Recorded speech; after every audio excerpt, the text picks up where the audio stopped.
Welcome, welcome, welcome. All right, y'all. I think the people entering the space has kind of slowed down, so I want to open up the space and begin our time together. Still continue to introduce yourself in the chat. As we're going through this space, the chat will be an important place for engagement for us today. All right, let's kick this off. So welcome everyone to the Ecosystem Strategic Design Kickoff, virtual kickoff. We're so excited to be in community with all of you. Today's agenda, we want to make sure that y'all know the flow of today. We're going to connect in community like we always do in after school. We're going to go over some purpose and intentions for the day. We'll engage in a little collective practice of honoring youth voice. And then we'll move into another segment of the day that helps us just see the system and center in community experience, where we'll like just really love on expanded learning, talk about what that is, what it looks like in action, how different regions in California practice it. And then we'll go into California's Golden Opportunity, which is some exciting resources that are coming through to the state and a beautiful vision for partnership. And then we'll go into a panel discussion, calling in the sacred living texts that are people, and having them share, their wisdom, coming from an executive director to site coordinator, and then to beautiful consultants who are in the work helping us transform our systems from the inside out. So really looking forward to that panel. Then we'll hear from Michael Funk, and he'll introduce himself and what he does, but he is the division director for the Expanded Learning Division for the California Department of Ed, and he'll be able to speak to the state of expanded learning, past, present, and future. And then we'll move into like learning together and growing change together, what this, strategic design process looks like, sounds like, and feels like in action, and ways for y'all to tap in and get involved in these efforts that feel good for you. And then we'll move on to closing in a meaningful way and trying to get some commitments from those of you out there who feel inspired and have the space and time to join our efforts. So that's what we're up to today. Again, please continue to introduce yourself in the chat in ways that are meaningful for you. Your name, pronouns, the city and land you're on. And we have this question around what's your favorite Hope song right now? So if you wanted to tap that into the chat, please do. Fill this chat with your presence. All right, we can go on to the next part of our agenda today, which is our kickoff meeting intention. So, we went through the agenda and now we want to really dive into why we're here today and what we hope to get out of it. So we want to announce and invite y'all to join the Expanded Learning Strategic Design creation process, which is going to result in an ecosystem plan to leverage California's expanded learning infrastructure. That's one intention. Another one is to celebrate and elevate the power of after-school spaces, youth programs of all shapes and sizes, from EXLD, expanded learning, all the way to community-based organizations, which is what CBO is, and everything in between, because there's all kinds of spaces that are life-affirming for youth in between those two examples. And then we're going to get into connecting in community to build relational trust with those in relationship to youth serving work. I'm hoping that there's other sectors out there. We try to invite as many multi-sectors that are in relationship to youth work, to this event. If you're out there, we hope to build trust with you, and welcome you into our efforts and see how we can partner.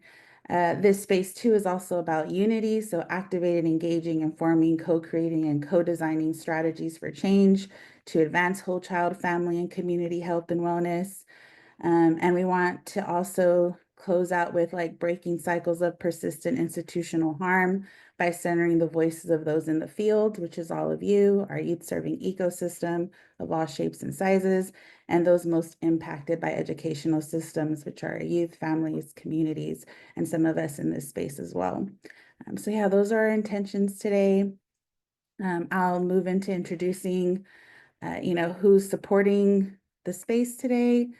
Our connected support team is here today, and I just want to give a shout out to Nat, Melissa, Malia, and Leslie. Thank y'all so much for, again, helping us hold this space. They're going to be making sure things are, if you need help or anything is going on in the chat, they'll be there to kind of assist everyone and the facilitators in the space, and they contribute so much meaningful passion and dreams and intellect into all we do for the field. So big shout out to all of you. Today's facilitators, I'm gonna everybody will have a chance later on to like introduce themselves. But I just wanna invite the co-facilitators in today to kind of just really quickly unmute and just say, hey, what's up? I'm Michael or I'm Jeff. And then I'll go ahead and dive into like my what's up, and then we'll go into the rest of our agenda today. So pausing for Michael to say a hello. Hi, everyone. It's Michael. Good to be with you. Thanks for coming today. Thanks, Michael. Buenos, this is Jeff Davis with the California After School Network. Hey, Jeff. Good morning. This is Heather with the California After School Network. Excited for everyone to be here.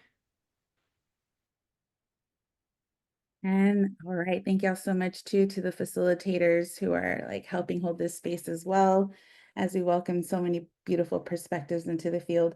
My name is Vanessa Hernandez, she, her pronouns. I'm a senior specialist with the California After School Network.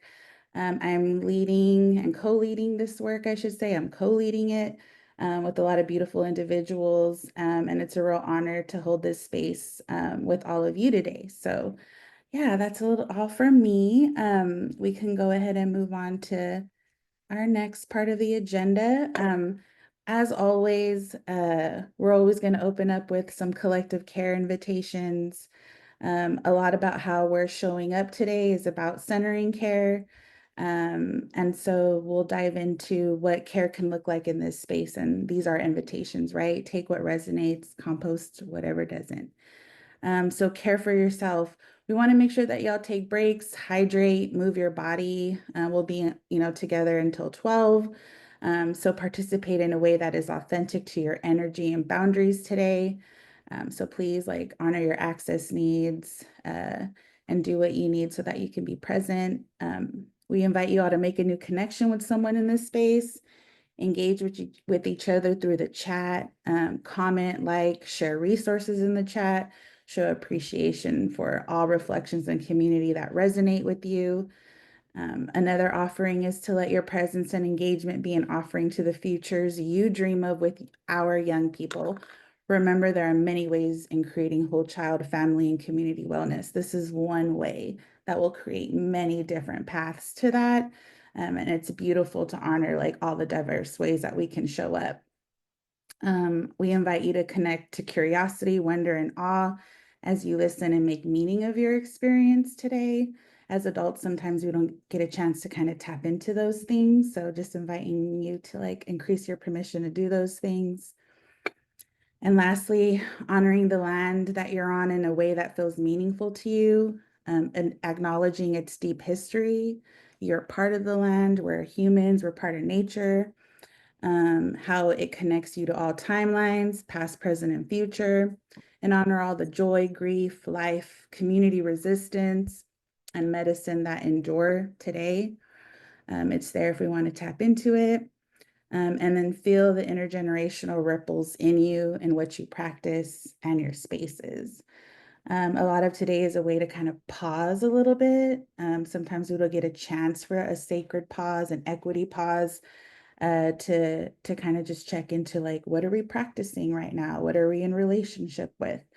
So I'm gonna offer you all a really quick mindfulness minute to think about these collective care intentions, invitations, and to think about like maybe something that you want to practice today while you're in space with us.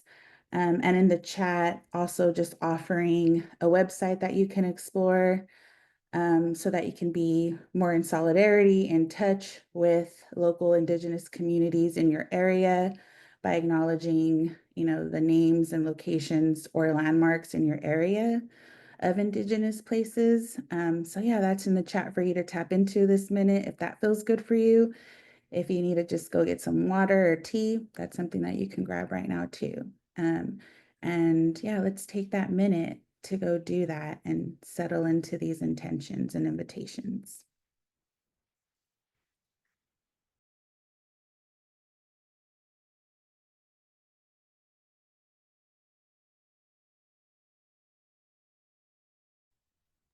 I'm muted, coming back. Thank y'all so much for taking a minute to just, invite collective care in ways that feel good for you. We can move on to the next slide. Yeah, so another way to help us make meaning and have shared meaning in this space is to just share some words that you'll hear as we're talking.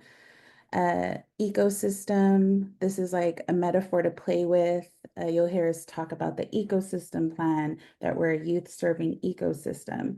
And so it's a way that we're relating to this body of work to also help others relate to how they can fit into that body of work and all the different challenges and adaptation strategies we carry within ecosystems that can help us face certain problems that we're facing in educational justice or other areas.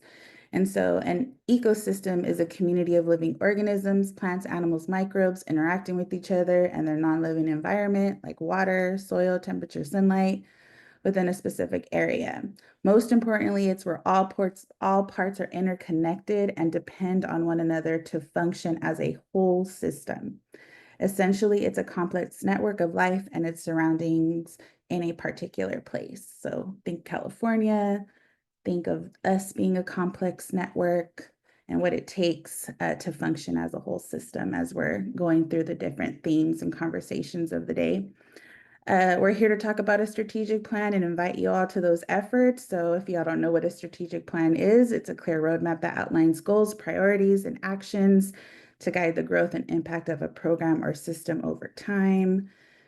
Like I mentioned, the ecosystem plan is a shortened version of what we're calling the expanded learning strategic design plan. And for multi-sectors and other people who may not know what expanded learning is, welcome and expanded learning is defined by the California Department of Education as before school, after school, summer, or intersession learning programs that focus on developing the academic, social, emotional, and physical needs and interests of students through hands-on engaging learning experiences. Right, so that's some shared meaning for the space. Any questions about that? You could pop it in the chat and we'll get to answering those. Moving on to the next part.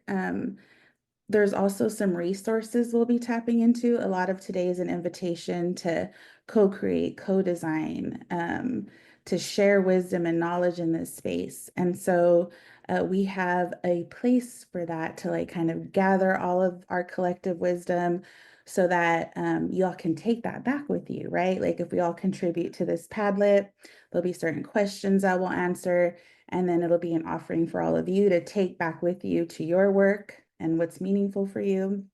And then it'll be data points that we'll think about, look at more intentionally with certain work groups of this strategic design effort.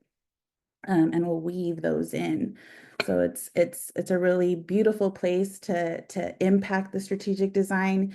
Even if this is your only time interacting with it, know that you are contributing to something greater and hopefully something more holistic for our youth, families, and communities. So thank you. And we'll put that Padlet link in the chat if it's not already there. And you could click on it and explore it. There'll be certain times when I prompt you to go into that Padlet and share your thoughts, your resources. Do so in ways that feel good for you, of course. And yeah, that'll be one place that we're gathering collective wisdom and sharing it together. Another way to kind of relate to this ecosystem theme and just kind of look and relate to some of the struggles and barriers and challenges that we're facing in this time in education. I wanted to offer you a water element way to relate. And so you'll see that there's different quotes about water, but those quotes are kind of referencing water's aliveness, right? That it has something to teach us, how we can relate, face, work through barriers. As we participate in, and engage with today's content, let us bring in this aliveness to help us approach the problems that our youth serving ecosystems are facing. So wanting to also invite collective wisdom in at this time too. You may have like special ways you relate to water. So in the chat, like there'll be a little question in there that invites you all in to share maybe how you relate to water. So yeah, that's an open invitation for y'all. And we'll move on to the next slide, which is us connecting in community. And just understanding that, like, again, this is the youth serving ecosystem we're speaking of. Today is an invitation for all of us that are in relationship to youth serving work to have a soft place to land for the next 2 hours. Let's think of it as an like exhale, a warm embrace, a relaxing and releasing to receive community and connection, which is really important medicine right now. So that you could look around and see that you're not alone in this work. There's large network of people caring for the next generation through program services, culturally relevant services, community building opportunities, health and wellness spaces from like 0 all the way to 26. That's like how some of us define that youth part of our lives. And we're here to celebrate and elevate all those things. We also want to acknowledge like the power and privilege of intermediary spaces like the CDE, the County of Education, and even places like the California After School Network. We understand and acknowledge that we must show up in a more intentional, grounded, and centered way for our youth, families, communities, and workforce. And this space is one step in this transformative journey. There's a lot of different moving pieces and exciting work that we're doing to step and transform in these ways. And we want to invite the broader youth serving ecosystem to join forces with us so that we can center and elevate voice and choice for our youth, families, communities, and the workforce in the design of our programs, our policies, and our practices. And so just inviting us to take that first step together by centering something that we can all agree on in this space, and that's youth voice. This is an auspicious time if we go on to the next part of our agenda. It is Youth Voice Week. And there's a beautiful quote there to kind of ground and center us in what youth serving entities exist to do, right? So this quote comes from Breaking Barriers, California. It's a beautiful working paper. If you're interested in like diving into that resource, we'll put that in the chat right now for y'all. And I'll just open up with the quote around a transformed behavioral health ecosystem needs to put children, youth, and families in true positions of power, which would result in the elevation and centering of their needs and desires that child-serving entities exist to support. So, right, like this gives us an opportunity, and we're gonna do a little practice next to give ourselves a little equity pause and tap into what we're practicing around this very important week and this focus area in our work, youth voice. What we're in relationship with is something to pause and think about right now, whether that's consciously or unconsciously, especially around how we hold power as institutions, right? Like adultism, paternalism, all those power over practices exist. And it's important that we pause to kind of like acknowledge where those things are and pivot. And we do that in community and together. And so that's what we're going to do next. And so what I'm going to invite y'all to do is learn a little bit about Youth Voice Week, right? And so Youth Voice Week is this week, like I mentioned, it's March 24th through the 28th. And it's an opportunity where young people are encouraged to share their opinions, their experiences, their perspectives, their wisdom on the importance of after-school programs and the different issues that matter to them. And so people all over the country this week are celebrating it. We want to make sure that you're up on game on these types of ways to kind of elevate and celebrate youth voice. So in the chat, we invite you to make some waves in your community, tap into this resource. You'll find social media copies, graphics to help promote Youth Voice Week within your networks and inspire your own youth content to share throughout the week. And if you can't do it this week, because it is like happening now, put it on the planning calendar for next year, right? Like that's something to look forward to. So that resource should go in the chat. Also, just bringing in that we want youth voice to kind of be our guiding winds like in this journey. And so we're going to invite y'all to do a little quick equity pause, a little self-assessment. And an equity pause comes from this organization called Equity Meets Design. So shout out to them. They're based in the Bay Area. And we've done some work with them in the past and other initiatives like the Whole Child Health and Wellness Collaborative, and equity pauses were such an important piece of ensuring that we're intentionally adapting towards equity in our processes, because that's where equity lives, is in the process, not always necessarily the outcome. That's how you get equitable outcomes, is through the process. And so with that, wanting to invite y'all to take 3 minutes to tap into this youth voice spectrum, which is in the After School Alliance toolkit that we'll tap into around youth voice. That'll go in the chat too, another resource. And this specific voice spectrum, as you can see, it starts at decoration and moves up all the way to organizing and governing. And what I'm inviting you to do right now is to take 3 minutes and self-assess. You're not going to share this with anybody. It's not going to go in the chat or the Padlet, but just like self-assess where you feel your organization is on this spectrum. And so, yeah, we'll start a 3-minute timer, read through each of those sections.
Those Pesky birds always messing up a picnic at the beach.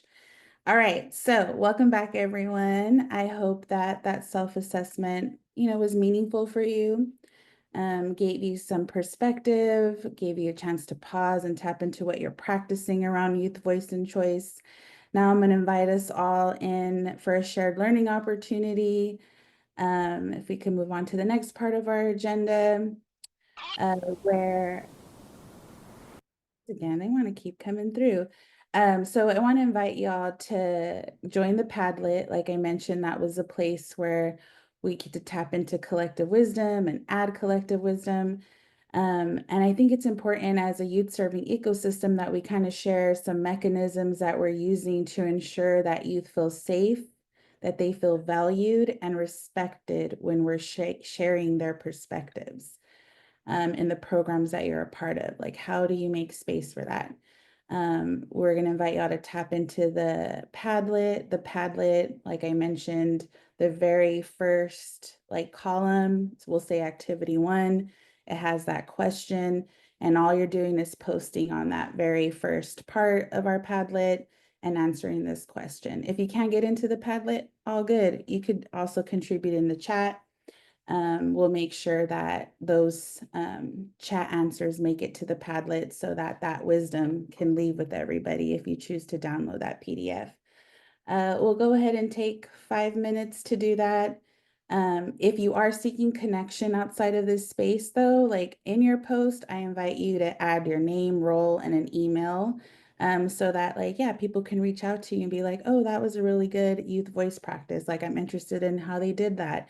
And they can maybe reach out. If you're not looking for that, then, don't add that. But that's just an invitation for us to build community with one another. We'll start that timer. The chat has the link and we'll come back. Thank you.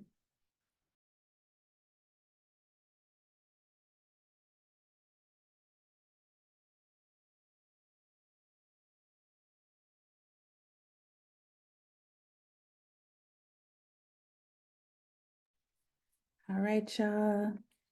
Welcome back. For those of you that were in the Padlet, thank y'all so much. For those of you that were in the chat, thank you. Yeah, feel empowered to tap into that Padlet and look at all of the strategies and mechanisms that came through from so many different youth voice perspectives, practitioners in the field who are doing it every day and practicing with youth.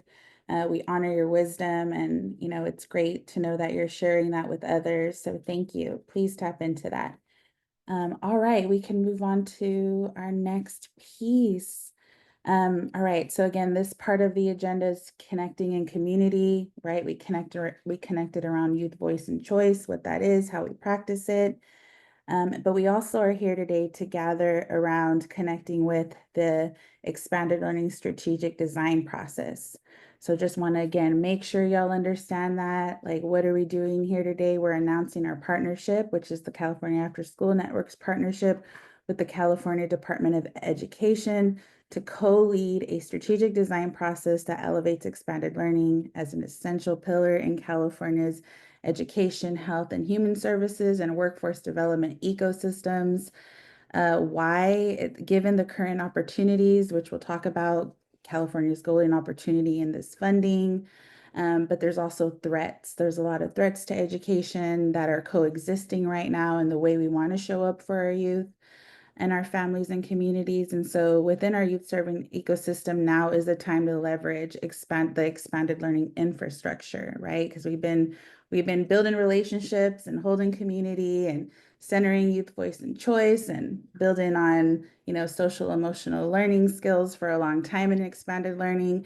And so we really want to leverage all of the promising practices, community-driven practices that have been uncovered in these spaces, and really, leverage those to better support our students, families, and the workforce in real time. So that's what this strategic design, kind of the essence, what it's about. If we move on to the next slide, just also noting that this is a collective care response where we're nurturing the adult workforce, like we're fighting for a living wage, for workplaces who are human-centered and restorative, where rest is modeled and embraced, all of these beautiful visions that have come out from other spaces like this that we've led in the past couple of months. So I'm just like sharing those reflections out with all of you. And also like the importance of needing to have all hands, hearts, minds, and bodies on deck for these efforts. We as the workforce need a soft place to land, to rest, pause, think, strategize, grieve, and intentionally adapt, right? Many hands make a light load. We've all heard that quote. The workforce also deserves to feel joy, to rest, spend time with our families and loved ones, and also have enough energy to give to our local community efforts as well. So yeah, just feeling a lot of the interdependence and interconnectedness that does exist within this work, and pausing today to really feel that.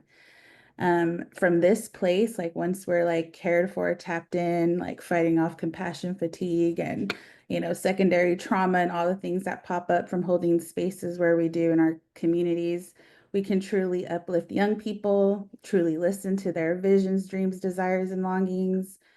And so just a reminder that we're the community that's deeply caring for the next generation, everybody here today. So thank you for being here. More on, like some underlying connections to the strategic design plan, the ecosystem plan. This plan is an experiment in possibility. It's not just a roadmap. It's a living, breathing strategy that adapts as we listen and learn. And so we're learning to do that more deeply and intentionally. Our intention is to build a system that holds us in centered accountability. This means accountability that is relational and not punitive, one that keeps us aligned to our values and the communities that we serve. And we're tapping into resources as protective factors, whether it's funding, partnerships, policies, or practices.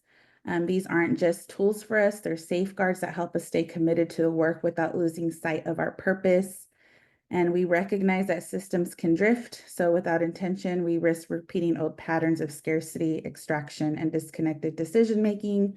Again, like when you pause, you can bring in intention, right? So just reminding us of that. And this plan is designed to keep us grounded, responsive, and focused on transformational change. Our collective responsibility is to steward all resources well, which is like a lot of what like our panel will be talking about, like what it takes to steward resources well, what it takes to get them to the communities that need them the most in ways that are effective, efficient, and deeply rooted in equity. Like that's such a big piece of this. And this is about long-term sustainability, not just keeping our programs running, but ensuring that they're places of belonging, joy, and possibility for all of us. So again, just connecting to that body of work. This is also like partnership work, right? If we move on to the next part of our agenda, and we want to move, what I'm trying to say and like everything I just said was like, we really want to move from transactional relationships rooted in comparison, competition, and performance to transformative relationships that center accountability, mutual reciprocity, collaboration, and partnership. And so that's what we're intentionally adapting towards: partnership and solidarity with all of you in this space and all people in relationship with you serving work. All right. And so moving on to the next slide and inviting you all to participate in this because this is important. We're going to tap back into the tablet and we really want to hear some waves of strength, right? How our partnerships are strengthening our work. And we also want to hear about where is youth leadership shaping these visions, right? So there's 2 questions for y'all to answer on the Padlet around that, really inviting you to share your wisdom. And then, of course, acknowledging those undercurrents where barriers are making the work difficult. Like we want to know what those things are. Again, like acknowledging these things is really important and we need your voice in these efforts. And so inviting y'all to do that, we have another 5 minutes to tap into our Padlet for y'all to go ahead. Yeah, thank you.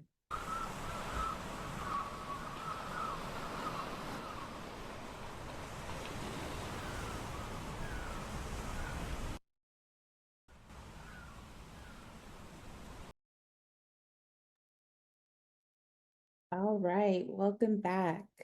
Welcome back, welcome back. Thank y'all so much for contributing to our waves of strength, where we're seeing partnerships strengthen our work, where youth leadership shaping those visions, and then also looking at what barriers are making this work difficult, right? Because we want to look at those barriers, strategize around them, and be like water, right? Move through them, break them down slowly, whatever we need to do.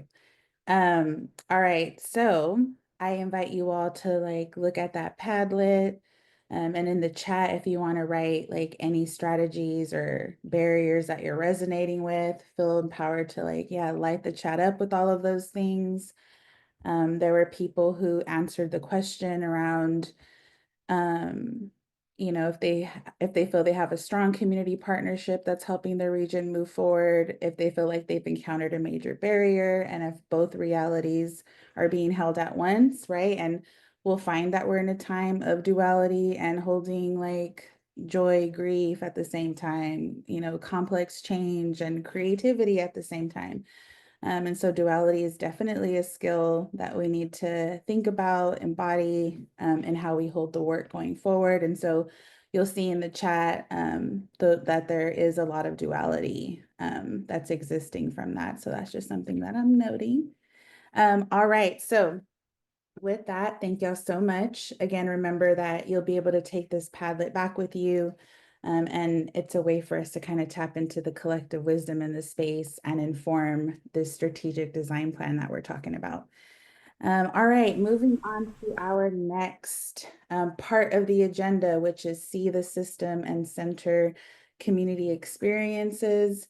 We're going to be looking at the system of expanded learning, and we're going to be centering the community experiences of those who are practitioners in the field of all different levels and experiences. And so, yeah, that's this next part of our time together. So if you need to get up and stretch, right now is a good time to do that. Take a couple of deep breaths, drink some water as we roll into what is expanded learning. So again, just revisiting our shared language from the very beginning of our time together, just in case some of y'all came in a little late.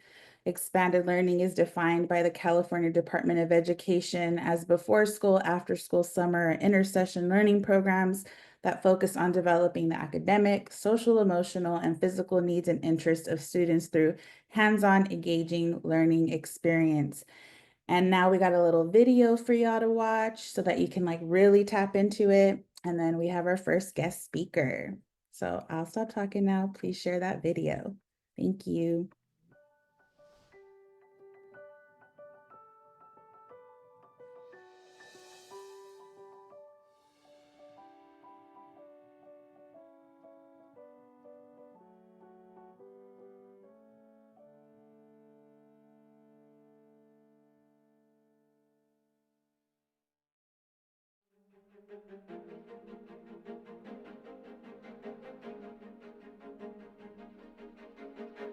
Expanded Learning is a program that brings opportunities to students during after-school hours or anytime there's not instructional minutes taking place.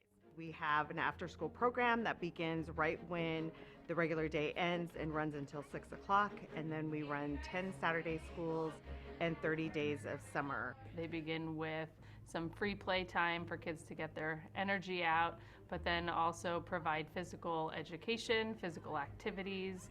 They do enrichment activities, which could consist of hands-on science and math to art and engineering.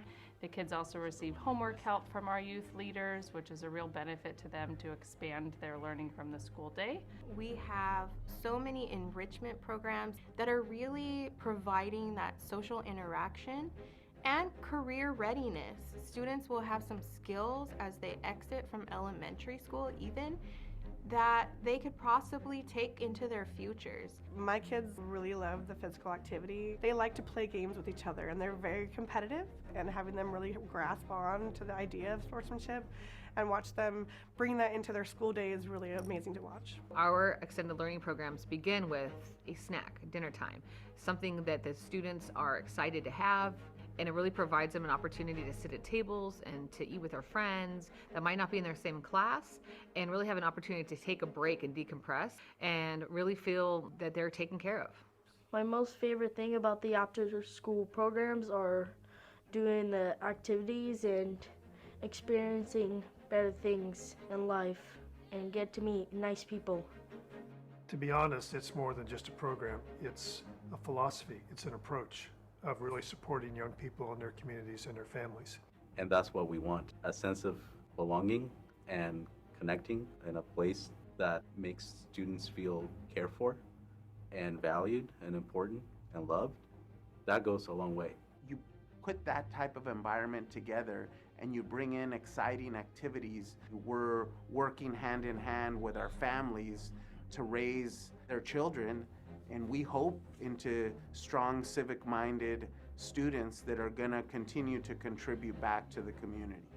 We rather have our students stay on campus until the sun goes down rather than go home, because at the end of the day we know they're safe, they're loved, they're cared for, they're having fun, and they would rather be here than anywhere else. It just makes me know that my kids are going to a safe, loving environment after school. It allows me to do my job and work, and I know that they're taken care of and they're having a fun time during the program.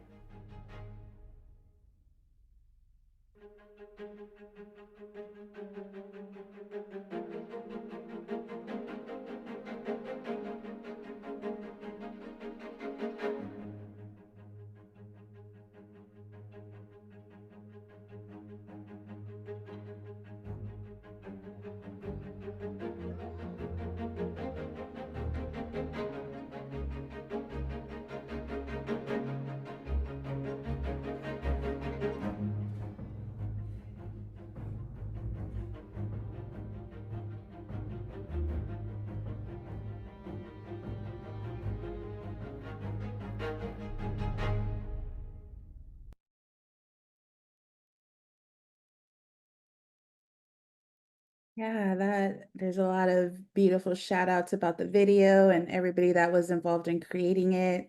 If you're here, wherever you are, thank you for creating that beautiful artifact, that monument to what expanded learning is. Now I want to go ahead and open it up for our very first guest speaker. And I'm going to pass the mic to Melissa Perez, who is our manager for policy and outreach. And yeah, I'll let them go ahead and talk a little bit about their connection to Jackie, and then we'll invite Jackie in to read their love letter. Thanks, Vanessa. Good morning, everyone. Before I introduce Jackie, I just wanted to say, Vanessa, you're killing it. Great job. It is a pleasure to introduce Jacqueline Leon, who was a past student of mine. Before I joined the California After School Network, I worked at a school district in Orange County, and youth development is my jam. And so I worked in our ACES Expanded Learning Program at a junior high school for 9 years. And I had the best job. I think it's the job that prepared me for life as a site coordinator. And in this role is where I got to meet Jackie. And I got to meet Jackie's family. And Jackie is a special human being and has persevered and has grown into this like incredible adult and human. And so Jacqueline, her adult name, Jacqueline Leon has experience working with the EOPS, which is the Extended Opportunities Program and Service Office at Fullerton College in Orange County. And it is here where she assists in outreach efforts to high school students, helping them navigate the application process for both the college and EOPS program. And in this role, it's allowed her to engage with youth and support their transition into higher education. And so in a way, Jackie is supporting youth, right? And so excited to pass it on to you, Jackie. And Jackie will be sharing her love letter to expanded learning. Go ahead, Jackie, take it away. Okay, hi everybody. I hope I don't cry. I'm very emotional. Um, so this is my love letter to the after school program. So the main feeling I want to convey is gratitude. I am incredibly thankful for the relationships I made with the staff at my middle school after school program. The program was more than just a place to go after school, as like the video was explaining. It was a lifeline for me. It gave me a sense of belonging and support and stability at a time when I needed it the most. I want to honor Mi- Veronica Rios, which was also a staff at the after school program, and Melissa Perez. They were pillars of support for when I needed it the most. As a first generation student, my family didn't have the knowledge or resources to navigate higher education. But when I met Veronica and Melissa, my perspective changed. They helped me believe that my future could be different. That education was the key to unlocking new possibilities for my life. What made their support even more meaningful was how much they reflected the very things I hoped to accomplish. They looked like me and they had accomplished so much. They weren't just mentors, they were role models. I continue to look up to them, and their achievements remain a guiding light in my own journey. Today, I am pursuing my master's degree at Loyola Marymount University in educational counseling with the PPS credential.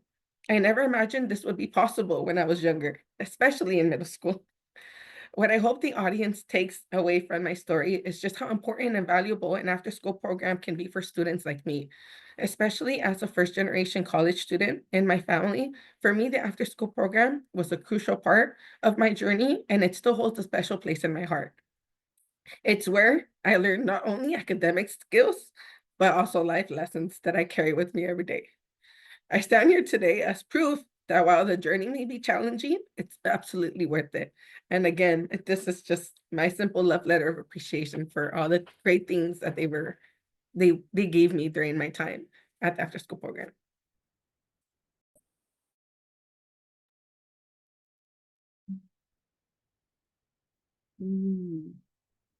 Let's just take a moment and let's breathe, with Jacqueline, and all they shared. There was a lot of love for you coming in the chat, Jackie. Thank you so much for sharing your story with everyone. And thank you everybody for all the chats. They're great. If I don't have time to respond to everybody, I just want to appreciate how welcoming and comforting this panel has been and everyone that's here. Thank you so much, Jackie. And thank you, Melissa, for being that adult, that walked and accompanied Jackie to where she is today. So in the chat, we want to open it up for y'all to also take some time to maybe tap in to honor an adult who showed up for you in your childhood or in an after school program. And so, yeah, if you check into the chat, there's some directions there. If you want to drop your name and emoji or both in the chat and just give thanks to that mentor, coach, teacher, program leader who made a difference in your life.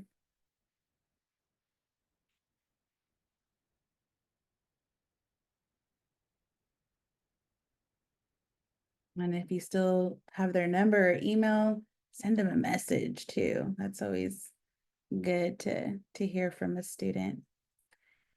All right. So as those names are coming through and we're giving honor to those adults, I'm going to pass it to our next facilitator who will ground us a little bit in our golden opportunity in California, Heather Williams, our Director of Policy and Outreach. Thanks, Vanessa. And I'm almost regretting volunteering to go after Jacqueline. Jacqueline, thank you so much for sharing your story. But actually, your story is perfect transition, right? Because I'm gonna just quickly run through some of the technicalities about this golden opportunity, but you really spoke to like what does that look like and mean in action. And so we've known for a really long time the power of expanded learning programs, after school programs, whatever you want to call them. We have all sorts of names for them, but ultimately the power of that transformative opportunity was truly recognized, um, especially during COVID. And that gave us this wonderful opportunity now that we have, and leadership in California committing to investing much more into expanded learning. And so it's not quite universal, but really thinking about how do we provide these expanded learning opportunities to all students from transitional kindergarten through 6th grade. And we currently have $4 billion invested into the Expanded Learning Opportunities Program. This is on top of, right, that wonderful funding structure that we already had with ACES and 21st Century, that was supporting up to the ELOP program, almost 1 million students annually. And so just elevating, right, the spaces and places created by expanded learning, create a platform for partnership for local and regional whole child health, mental health, wellness, and workforce development organizing efforts. So it's not just a time and a place, but it really is an opportunity for partnership. And I know some of our other speakers are going to get into what that looks like, so I'm not going to go too far. But on the next slide, just elevating a couple key things, right? Many of you already know this, so if you know this already, just take a moment to refill your coffee, but just elevating that this ELOP, it's a California initiative. It funds specifically before school, after school, summer, and intersession learning. It's really targeted at serving students in transitional kindergarten through 6th grade, although there's a lot of flexibility with this funding, so districts can leverage it to support older youth as well. It's very broad, very flexible, so you can support academic, social, emotional, physical development, and it is expanded learning, so it should encourage hands-on, engaging, and enrichment-based learning experiences. And the program also prioritizes our low-income students, English learners, foster youth, and students with disabilities.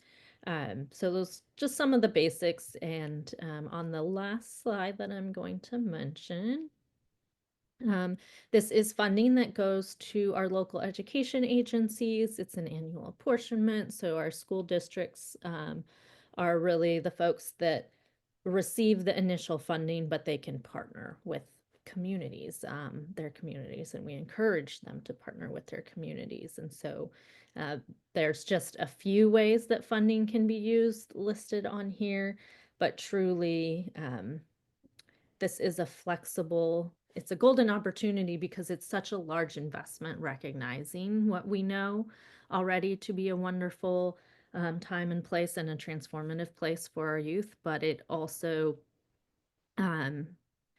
the flexibility sometimes feels overwhelming. There's so much that we can do with it, but it means that we get to prioritize our students and our communities first. And so we can understand what our students need, what the families need, and really focus on building that out. And so how ELOP funding can be used is just a few examples, but it is really broad. Again, some of our other speakers are going to get more into the weeds of that. So I just wanted to introduce this amazing opportunity and wanting to make sure we truly leverage this for our communities. So Vanessa, I will pass it back to you. You, Heather, so much for grounding us in that golden opportunity for California. If we move on to the next slide, like it was highlighted, there's a big gap for, high school aged youth, but as Heather mentioned, there's creative ways to include them. Here are, some ways to do that. In the Padlet, I put these ways and other ways. So I'm inviting you right now to take a strategy or add a strategy, right? That helps kind of close that gap for, our high school aged youth who are very important as well in this ecosystem. All right, so let's get to the next part of our time together, which is the panel. I'm really looking forward to welcoming in some of the people that will be speaking on how can we be responsible stewards of these resources. Like I mentioned, how do we ensure these funds reach communities that need them most effectively, most quickly, efficiently, and effectively? How do we protect these resources and adapt intentionally in response to our community's evolving needs, right? Or it's not a static thing. We got to have like these feedback loops that are always like checking in with those things. And are we in real relationship with those we serve? Are we listening deeply? And so moving on to introducing our panel, we have 6 beautiful guest speakers. We have Diego, and Diego will introduce himself. We have Jeff, we have Rosalinda, Nathaniel, Brittany, and Eric. So welcoming all of you into this space. It's really important right now that we just ground in that we're all living text shaped by our experiences, our identities, and journeys. And in this Tides of Wisdom panel, we honor voices from the field, inviting them to share their wisdom with the broader youth development field. In times of uncertainty, right, and opportunity, it's really important that we pause and have honest, courageous conversations about what truly sustains us and what challenges us.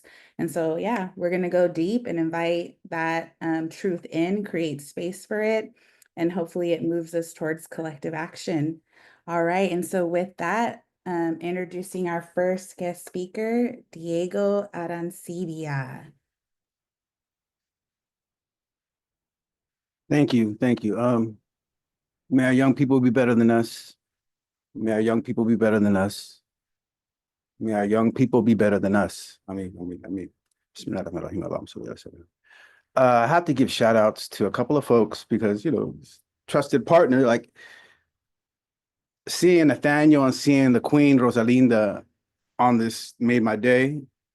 And it reminds you of the work. But then also seeing Ian Keller, I haven't seen you since we designed the quality standards, brother. So great to see you. Steve Hensel, right there at the YMCA when I cut my chops, when I got my break in, if you will, into expanded learning. It's great seeing you. Frank Peasy, name from the blast from the past. Wow. Wow, brother. Great to see you. George Hernandez. Man, you don't age, brother. Thank you, brother. Thank you for being here and continuing here. And another queen of the La Reina, Samantha McCrae, saw your name. And again, I mentioned these names because I'll come back to it later. But it's great to come into a space. And number one, I see these names and I'm like, oh, you're still here. You're still here. All right. So we can roll with this. We can roll with this. And the idea of like, as a trusted partner in this work, I think one thing we have to recognize or realize, or maybe just hold. I like to think that we are expanded learning after school. This enterprise that we are all a part of here. I used to refer to us as the Goonies of education, the outliers of education, the kids that were held after school. Oh, wait a minute, that is exactly so appropriate, right? That hey, you guys, kind of thing that. We were the unlikely heroes in many situations, unlikely heroes at our school sites, in our communities, unlikely heroes during the pandemic that sometimes the numbers don't even see that, right? So in this trusted partner kind of in this work, I want to offer a couple of things. 2 things I want to offer. Even though I hold 4 fingers, there are only 2 things, all right, y'all? One, this partnership that we're talking about isn't just with education, right? We've demonstrated that, y'all. We've demonstrated in our schools, in our communities, in our district, the role, the potential, the power, the magnitude, the impact of expanded learning. No doubt.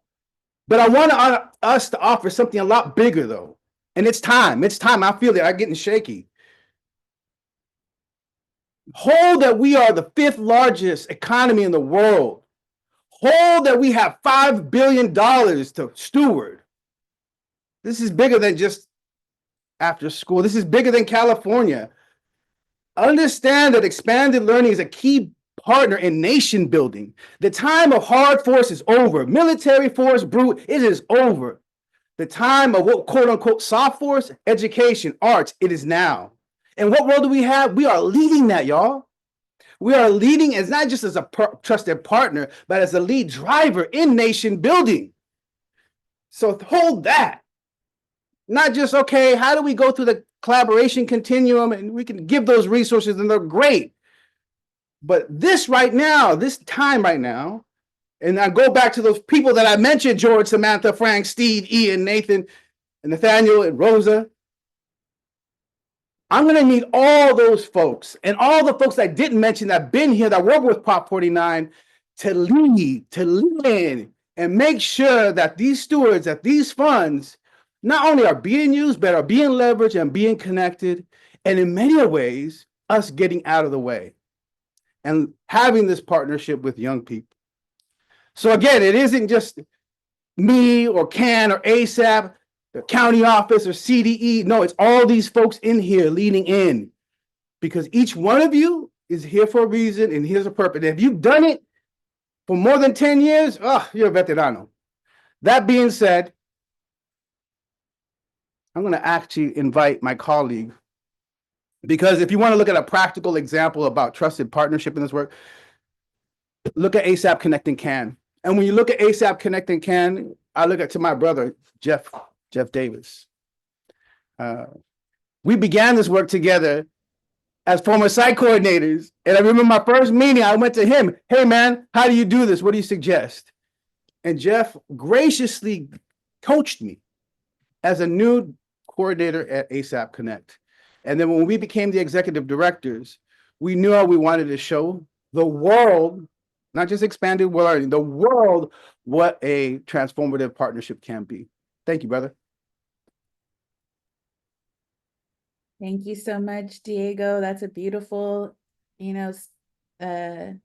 bridge into welcoming our next panelist, Jeff Davis.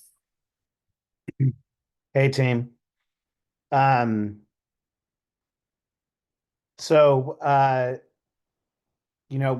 been invited to share a little bit about this golden opportunity that we have, and I've been noodling and sort of nerding out recently on the actual dictionary definition of what the word opportunity means. And it means a set of circumstances that make it possible to do something. Um, it was a number of years ago now, when all of those ESSER investments were being made that I wrote this blog for the Catalyst Center called California's Golden Opportunity. And this sort of outlines a little bit of sort of how I see it. But really, if you look at quality as the foundation, right? Expanded learning program quality is grounded in positive youth development. It's grounded in the conditions for thriving that support life success. These are research-based conditions. We say love is a research-based approach, and we saw it there with Jacqueline. Shout out to Jacqueline. But we also see that, right, that these opportunities then can be part of a personal and career development journey, right, as Jacqueline also illustrated for us. But as we've described quality in our quality frameworks, right, this notion of supporting a whole human in their development has always been known that we can't do it alone.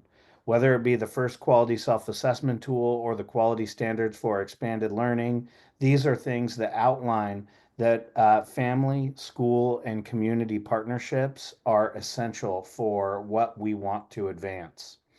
And we've also known that expanded learning programs are a vehicle for whole child health and wellness, right? Not only do we create the conditions for thriving, we provide snacks, meals, we're an access point for nutrition and food security. Um, so with this notion, we started looking at what would it look like if expanded learning programs were part of more of an ecosystem. And this isn't a new idea. The National Commission on Social, Emotional, and Academic Development released their recommendations in 2019. They promote similar conditions as the quality standards, but also say that in order to support the whole child, we need to align resources and leverage partnerships in the community to address the whole child. These are notions that were also reflected when we at the California AfterSchool Network, with support from Youth Opioid Response California, convened the Whole Child Health and Wellness Collaborative that created a whole set of recommendations on how we can leverage California's expanded learning partnerships in order to not only create the conditions for thriving, but also increase access to health, mental health, substance use intervention and treatment services, right? How are we a pathway to navigation to those services? And so those are all outlined in the statement of strategic direction. And then what we saw is that this sort of national vision, these visions that have been held by multiple sectors for a long time, began to be sort of seen in California's leadership. We have the Transforming Schools initiative, right? Which you can see is this whole notion of how do we leverage multiple investments in early learning, universal meals, expanded learning, school-based mental health, community schools, CalHope SEL, expanded learning. How do all of these work together in an ecosystem to transform our schools, to transform the experience that our students are having? Simultaneously, we have a master plan for student mental health that's outlined in the Children and Youth Behavioral Health Initiative, which is also an ecosystem vision. And in this opportunity, we also see that we have a lot of aligned sort of initiatives already to leverage. This was all outlined in the coherence report that MTSS, community schools, expanded learning, right? All these investments were all actually doing one thing. But just because this ecosystem vision exists, it doesn't mean that we know how to do it. And that's what this ecosystem plan for expanded learning is all about. Last thing to say about why expanded learning is a perfect partner for this is that not only do we have the scale of investment at every LEA, but we also have a system of support for expanded learning that includes state and county and regional infrastructure. So this is a perfect partner because there's a lot of activity that can happen at counties and at these state levels. Um, but what would it look like if we leverage the scale of this investment all year round as a time and place, right? For not only tier one, but also tier two and tier three levels of supports. And what if all of that was implemented as part of a community school sustainability strategy, right? So these are some of the questions that we are asking as we look at expanded learning as a trusted partner in the work to support whole children, whole youth, whole families, and whole community wellness. Thank you. Thank you so much, Jeff. Thank you so much, Diego. Two beautiful, meaningful perspectives. In the chat, you'll notice that there's a way for y'all to contribute to like sharing some resources or giving a shout out to Jeff and Diego. Please take an opportunity to do that as I move into the next part of our panel, which is another deep dive into youth voice and choice in this work. And we got Eric Palomero up first. And so welcoming you in, Eric. Thank you, Vanessa, for allowing me the space. For those of you who don't know, my name is Eric Palomera. I'm from After School All-Stars at Bloomfield High School here at Huntington Park. And well, happy Manatee Appreciation Day. It's a real thing. It is the theme for today with the water, but it's also a real thing. I started this work about 7 years ago, and I was tasked with doing morning and like after school announcements, asking the students, how like what programs do we have? And I always said, happy Monday, happy Tuesday, happy whatever day. And then I found out, all of these awesome holidays. So I just started doing that every single day. And, you know, every day is a brand new day. I bring this up because with doing this line of work, every day changes for the better and sometimes for the worst. And it is also a reality for a lot of our students. And all it does is it takes a toll on you because you're in a position where you want to help out the students and you also want to help them out with everything that they are doing. I'll tell you about another day that I experienced. When I first started out here, I once started out with a student who said that she always wanted to do a blood drive, but she never got a chance to do it.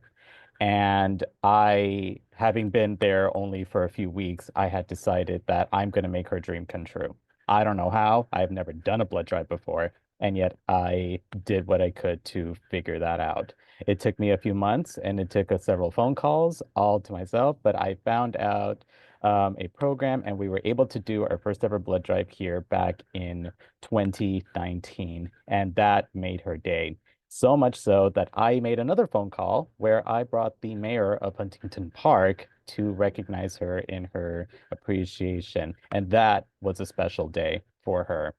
And as and in that day, I was told something by another student that I will also never forget. That day, another student had told me, I'm about to graduate in a few weeks.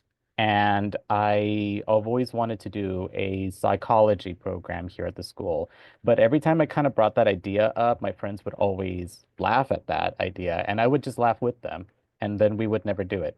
And if I feel like if I had never met a person, if I had met you a little bit earlier, I probably would have started a psychology program here at my school site. And I will never forget that day because it's one of those days where, yes, it was an opportunity for growth and development, and we were able to help out a student achieve her dream. It was also one of those days where you find out about the students you don't have the chance to help out, maybe because it was a little too late, or maybe they never had the willingness or the opportunity to meet someone like all of us, or anyone who was there to help, or even just take the time to listen. And I do hold that, but at the end of the day, we do what we can. I had another day that I will read to you here because I still hold this even after years of holding. If I was given $1,000, I would start a news channel in the school. First of all, the newspaper requires some time and needs writing. Second, news channel would be more interactive. This clip will be held after school in the to film, and it is important to know what happened that day. The $1,000 will be dedicated to the equipment such as camera and audio. This idea has been with me for quite some time, and people refer to watch the news. And in circle, he circled kind of actually want to do this, but kind of unrealistic. I asked this question to a bunch of 11th graders, and a lot of them, gave me some answers, but this one was the one that really helped me the most. He took the time to break down um, what he really wanted to do. I met with him, and long story short, I was able to make his ambition and dream come true. We gave him the equipment, we gave him the space, we gave him the time to speak on it, and he was able to be so appreciative of it. We did create a news program here for the time that he was here. Before he had graduated, and wouldn't you know it, he graduated with high honors. Here he is, Colin Wang, one of my favorite students who had graduated a few years ago. And those days really do help out a lot because for the last 7 years, even with the pandemic, I was able to help out so many students achieve their dreams. And every student has had these ideas that seem outlandish, seem kind of unrealistic, and seem very difficult to achieve, maybe because they've never had someone before. But in that time, we are able to create programs and opportunities for every single student that really is taking it seriously because it is that moment. It is just that person who they are able to make these opportunities come true. They can talk to their counselors, they can talk to their teachers, and they will do what they can. But then after a while, they lose interest or they become bombarded with other opportunities. And so with the expanded learning, we do what we can with the resources we are able to, and we provide them that space. And one of the ways we also do that is by finding individuals who share that same level of passion and devotion to our students. I have a great team of program leaders who are able to guide my students with these opportunities, and they are able to share with them their ideas and share their passions, and they are able to kind of see everything. Yeah, I mean, I could try to drop some pictures in here, hopefully just so that you can all see it. But you know, wherever there's a will, there is a way. And I will I have reached out to several companies and worked with collaboration with After School All-Stars to make everything work for our students. We've done museum trips, we've done very specific projects with all of our students, such as Woobles. We've been to an auto show where students were able to see their cars, like their favorite cars, especially displayed out, and it was very amazing. And overall, this whole expanded learning is something that it can be achieved because when we do provide these spaces and we do provide these and we hear these voices, you are able to get so many positive feedback and you are able to make impacts with so many of our students. And the last day that I can say that was really important to me was my very first graduation that I attended back in 2019. And that day is very held dear to me because the first student that I've helped out, her name was Kayla Mendez. She was on her way to UC Berkeley, which is where I graduated from. And um, after she was leaving for the day, after she got off stage, she gave me one last hug and said, "Thank you for everything you've done for me." And it's those moments that hold true. I did ugly cry in front of 11th graders at that point, and they were confused why I got emotional, but it really is one of those rewarding opportunities where you are able to help out so many students. And um, once they leave and once they graduate, you hold the memories of them and you know that you've made at least some difference in their life and you gave them the confidence and the voice to follow their dreams and to be leaders in their own right, all because you sat down one day to just say, how can I help you?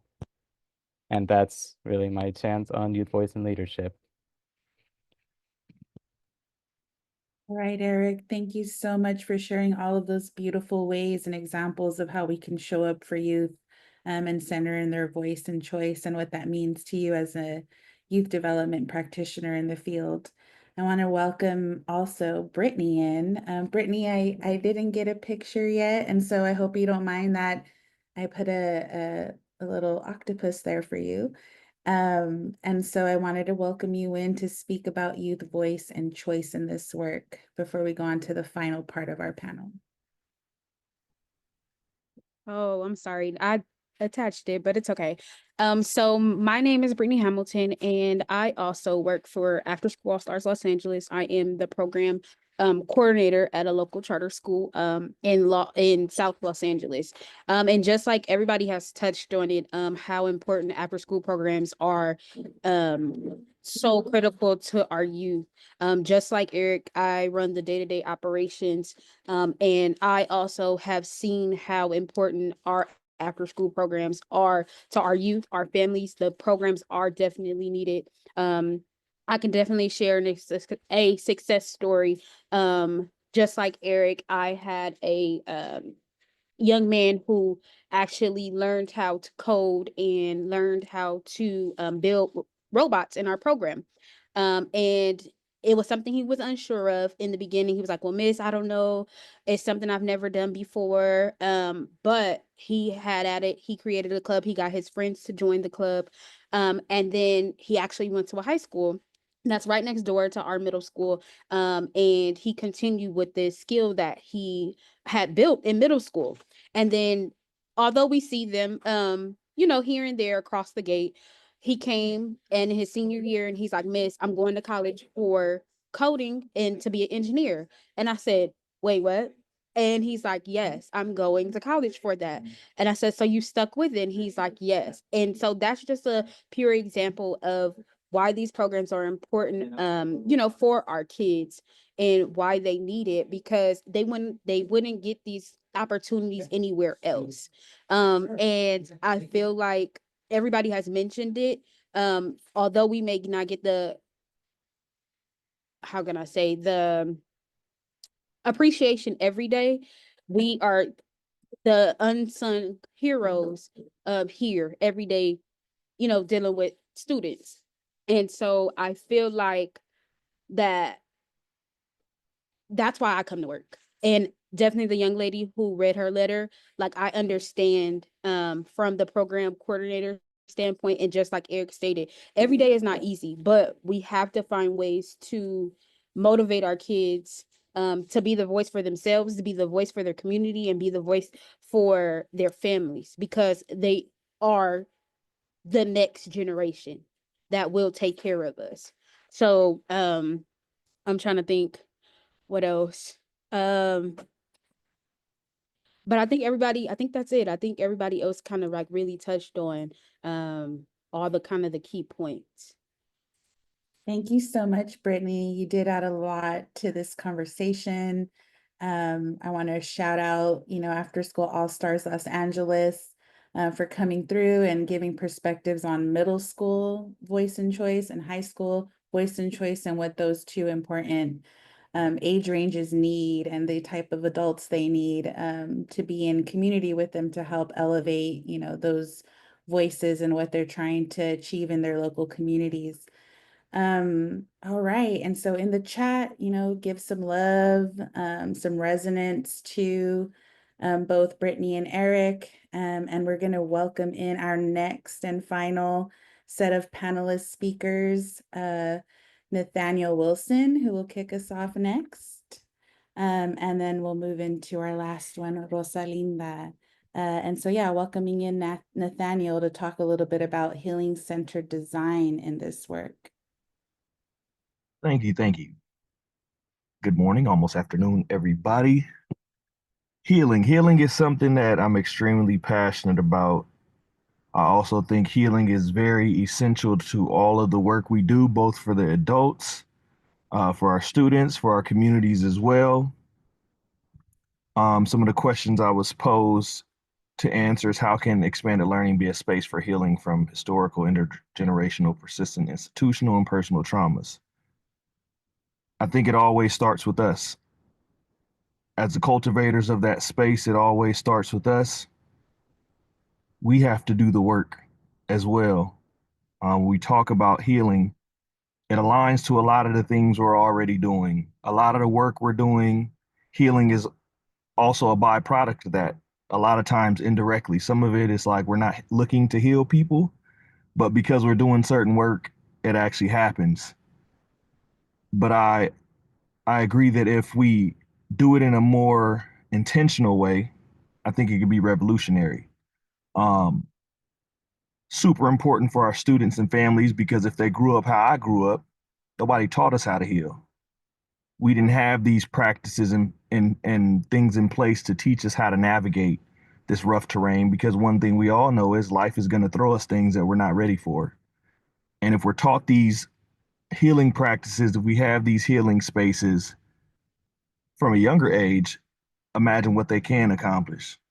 I heard Diego say before he started speaking, like he wants the youth to be better than us. Speaks directly to everything that was said previously by everyone that spoke. It aligns with everything we already do. We talk about SEL. We talk about the quality standards. Healing aligns with all of those different things, and it's applicable for everybody. And I think one practical practice that I can say now, if you forget anything I've said today, is we have to start by inviting people in whole. Because even like myself, I've been programmed to think that I can't bring certain parts of myself into space. So I'm already putting myself at a disadvantage when I come in. Same for a lot of our students. And that's coming from the institutions that they're involved in, but it's also coming from at home. They may have parents and guardians who are telling them, hey, you can't show up this way because you may get this or you may get that. We have to invite people in whole, and we also have to show up whole. And for many of us, in order for us to do that, the space has to be created, and we also have to heal to that point. Because a lot of us want to do it, but because of the things that we have experienced, we're not necessarily able to do that. And so that was one of the practical things that I think we can all take with us and just kind of sit with, is that idea of showing up whole and what that can mean. Also inviting people to show up whole and what that can mean.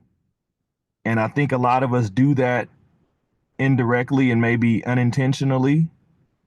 But I think if we're really intentional with it, it can do a lot of good for us. And so that's something that I just wanted to invite everybody to do. And I'll leave it at that. Daniel, thank you so much for those beautiful perspectives on healing and what it takes for us to hold these spaces and how we show up. There's a lot of love for you coming through, a lot of resonance in the chat. Please, let that wash over you. Thank you. And I want to go ahead and welcome in Rosalinda Mancias into the space to close out our panel and talk about healing-centered design in this work. Thank you, Vanessa. Hello, everyone. Excited to be here. I want to start with that healing happens in many ways. The healing, just like us as people, is multidimensional. It's in different degrees. Healing has been happening time immemorial in our communities before it was given a name. And it's known by many names in different cultures and communities. So expanding our mindset and our understanding to that it can exist in many ways and that systems have told us otherwise, right? And it's not by chance, but by design. And we have to acknowledge that. Healing is happening in a family engagement night that's modeled as a block party, which is what is respected to that community, right? On a Friday night. Healing is happening with cousins as you're joking and laughing, enjoy catching up on a series. Healing is happening in the midst of a program between students who are joking about their homework and whether or not they get a project. Healing too is happening within ourselves as we participate in those spaces, right? Within community. So healing for me as a staff was me being on the playground with the youth, being a kid in a way that I got a chance to recoup some of my childhood because of the prison systems that took it away. So healing is happening in many different ways. I think of a student I had in a summer camp. He came to us at 4 years old, was kicked out of 4 other programs before he got to ours, showed up on a field trip day. We have 100 kids in a summer camp. And as he's being dropped off to us, he's angry, frustrated why he's here. He takes a chair and he throws it at me and my staff. He's 6'2", I'm 5'1". The camera don't do it justice, but I'm 5'1". And we both dodge it out the way. And we ask him, why you mad? And not why you mad, tell us, but who are you mad at so we can be mad with you? We're here for you. If you're mad at something or someone, let us be mad with you. And from that space, that day, he looked at us in the most awkward, visual of surprise, because an adult wasn't telling him, don't do that. Adult wasn't telling him, stop that, or this is who you are. Adult was with him in that moment. And throughout the program, there was moments within our staff. He stayed with us all the way till graduating from the program at 12 years old, doing a Battle of the Beat competition in which 2 other staff was his backup dancers as he was breakdancing, trying it out. As he became our Waterworld manager and applied for the position to run Waterworld, which was basically us putting a hose on the playground because our budget got cut. And so pool was gone and we had to make something happen, magic for the kids. From that program, he ended up working with kids in high school and did community-based projects. He currently is starting his MMA amateur career. And because of the love that he was surrounded by, he too just recently became the foster parent of his nieces and nephews. But if you hear that story, it wasn't what we did for him or how we thought we could create savior for him. It was simply just holding the container for him to be him, to be able to process, right? To be able to acknowledge behind that anger, we also see pain. We also see neglect. We also see ways in which you have been harmed, and we are going to work in that healing with you, right? It happens in parent meetings as parents are talking in different spaces, and it's not just the parent meeting, but it's the parenting class, or parents just get to talk about what does it mean to be parents. There's no guidebook 2025 about how to do this. And so they get to sit with each other in collaboration and community to talk about things that we may not have given time to. It happens in ways in which we too are thinking about how our families and multiple generations too were interacting and harmed by oppressive systems, right? That's what it looks like to do that healing in those spaces. And with that, in addition to that, our field has to have a reckoning that as much as we think about the ways in which we note, our field does not operate, nor the people, in a vacuum. We are not separate from the systems. We too can be inadvertently, directly and indirectly, reinforcing the same oppressive systems we say on our websites we're stopping children from engaging in, that we are holding away from and lifting communities away from those systems. We too are actively participating. So turning the mirror into us requires us to decenter ourselves, requires us to actively engage in that equity lens, to challenge with accountability and love, to say, what does it look like to name it with not just ourselves, our colleagues, within our organization, collectively with partners, holding accountability with vendors for this greater purpose that lives longer than us, for this multi-layered vision that at the core is youth and families. That if I want to make sure that I'm providing healthy food and nutrition for youth and making healthy choices, when I go to my staff meeting, I should see my organization not just providing donuts, but providing healthy choices for me as a staff that are culturally sustaining. There's so many different partners, vendors, local in the community, using that positional power of that money that we are stewarding to feed back into community, to make it known that as a staff member, if I want to be able to participate and support my community, that I'm actively working with public transportation to make sure staff can actually get to the job. That here in Sacramento, we gotta wait still an hour for the next bus to come. So we are not separate from the systems. To make sure that when a staff is thinking about this work and things I thought about struggling as a staff member who was struggling with housing and security, that I today in my work am receiving those same calls of a staff member who is coaching sports right now in March 2026, but is also living in her car and nobody knows. She still shows up to work every day because there's something bigger that's calling her.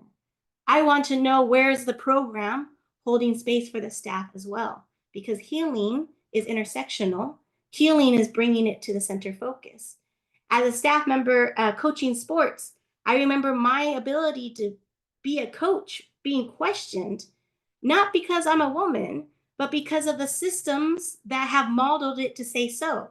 And the people who were my co-conspirators in the space were my colleagues who also stepped up and said that bias and prejudice will not stand here. We come to this work collectively. That took multiple people. But today, 2025, I got off the phone yesterday of a staff member coaching, and that same bias being called into question, of a director telling her, maybe it would be better if a different staff was here and not you. She's coached for 15 years, and still her expertise is being called into question, not because of her, the identity, because I am not the barrier. We are not the barrier. It's the systems that are the barriers. We have to have a reckoning with ourselves. It looks like being able to walk with community as a center focus of this work. It looks like being able to name it, to make changes in policies and practices. In a program that I worked with for youth workforce development, we were called case managers. Do you know what that's like when a teenager has to apply for a job and they're putting me down as a reference and I'm a case manager? The connotation that comes with, if they even get the interview. We went back into our grantee, into our funder, our liaison, and we told them we wanted to change our titles. We were wanting to be known from that day forward as career and education specialists, not case managers. That looks different on a resume. My youth went from not being hired at 16 different applications to the very next day having 4 interviews scheduled. That's the difference of language and understanding the complexity in which language moves systems and moves people. That's understanding that we were not created these systems, right? But we're handed these systems, and we have a responsibility inherently to do the work within ourselves, to make sure we're doing the work within our organization, to model that. And at the center focus of it all, centering community, centering youth as not main characters of the story, but as co-authors, as co-storytellers. They are writing with them with different mediums of markers, of crayons, paintbrushes, with your hands, because maybe the paintbrush doesn't know the way. That's what it means to heal in community. That's what it means to center a framework that looks like.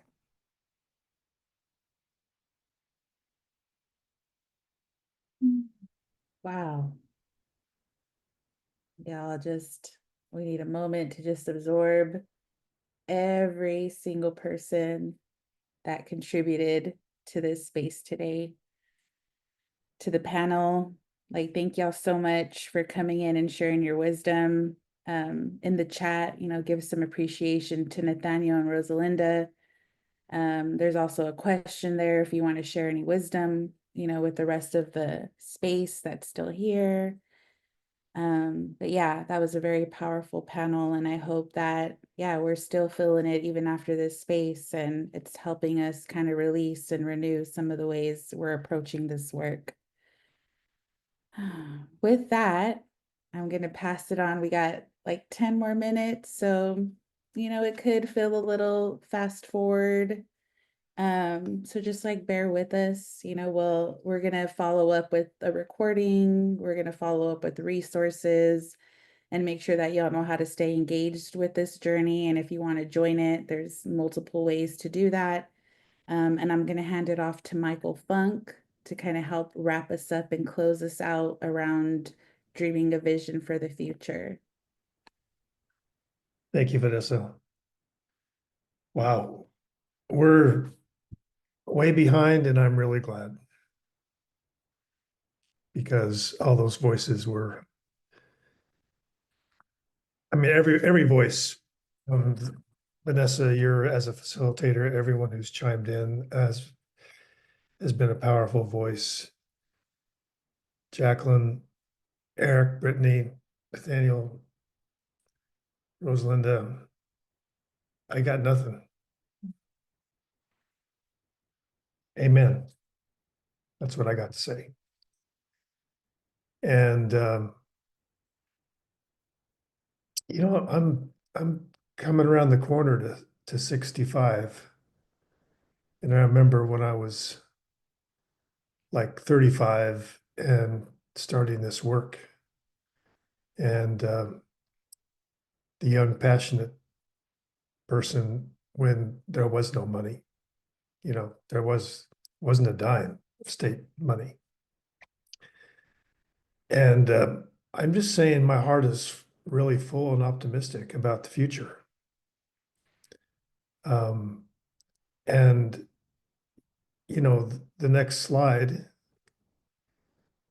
by the way, I'm not going to talk about my slides. You're going to get them and you'll receive them. But the next slide talks about how much money we got. Strategic Plan 1 and 2 happened in the orange.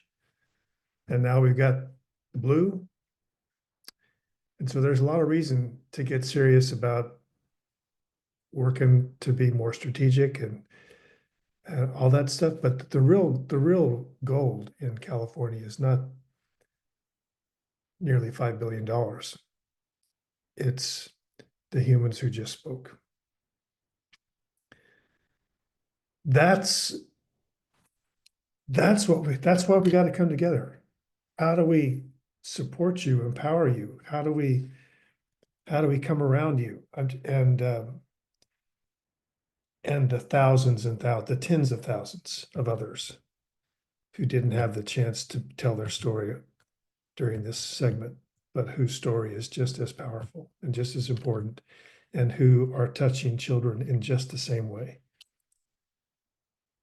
On the slides that you'll see some data, you'll see data snacks. We've gathered powerful stories about the craziness of programs expanding exponentially. You'll have all that. We'll get to that.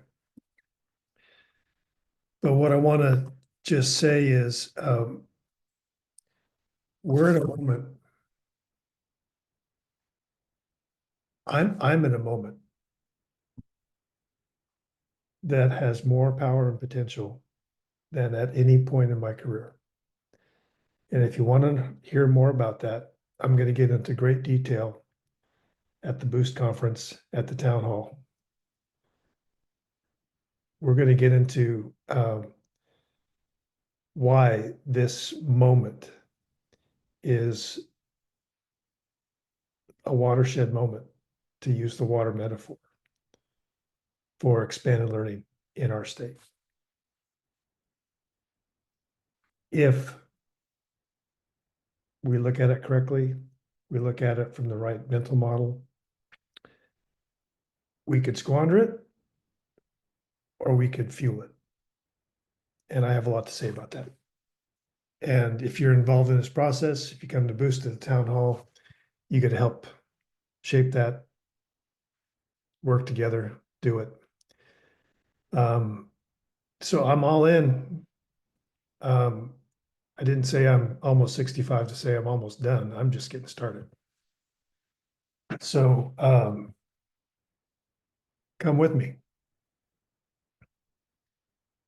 Come with me, everyone. And I also want to say a group of people that doesn't hardly ever get recognized are the people that work in my division at CDE. You have no idea what it takes to get the resources out the door so all of you can tell all of the stories that you do. I'm so proud of the staff at the Expanded Learning Division and want to just thank them on this webinar. And we are co-leading this whole process. This is something that is this unique partnership between the State Department of Education, partners, county offices of ed, community-based organizations, all the different sectors that work and touch humans, all the institutions. We got to come together. So I love you all. I do. And we're going to lead with love. We're going to see some amazing stuff. Back to you, Vanessa. Thank you so much, Michael, for those beautiful words and just centering us in, the future and how to get more in contact with you at Boost. Hopefully some of y'all are going out there where you can be in community with Michael as he shares more of his story. And I echo Michael too, like, yeah, there's 3 minutes left, but there's a good reason, a lot of beautiful voices spoke. And so hopefully like that was healing within itself, right? Remember this was a time for us to kind of exhale, realize that we're surrounded in community, that there's a lot of people working on the things we're working on. And if you want to get more involved, right, we can go on to just really quickly me plugging in how we learn together, change together, is inviting you all to this process. There's multiple ways to get involved. You could be an observer, which is like, yo, I'm just going to follow this strategic design journey on social media and through newsletters. There's a contributor, which is where you're going to be participating in participatory field conversations like listening circles, listening sessions, focused conversation sessions, and empathy interviews, all of the different things we identify as important places to hold space. There's also 3 convenings that are popping up that we want to invite y'all to, and that would be like a contributor role, is attending those things. And then a co-creator, which is a more engaged, high level energy way to engage with this process, is joining the design team, which will go ahead and drop those links in the chat shortly, on how you learn more about the design team, right? There's, a flyer that talks about it so you can read into it and see if it's something you're aligned with.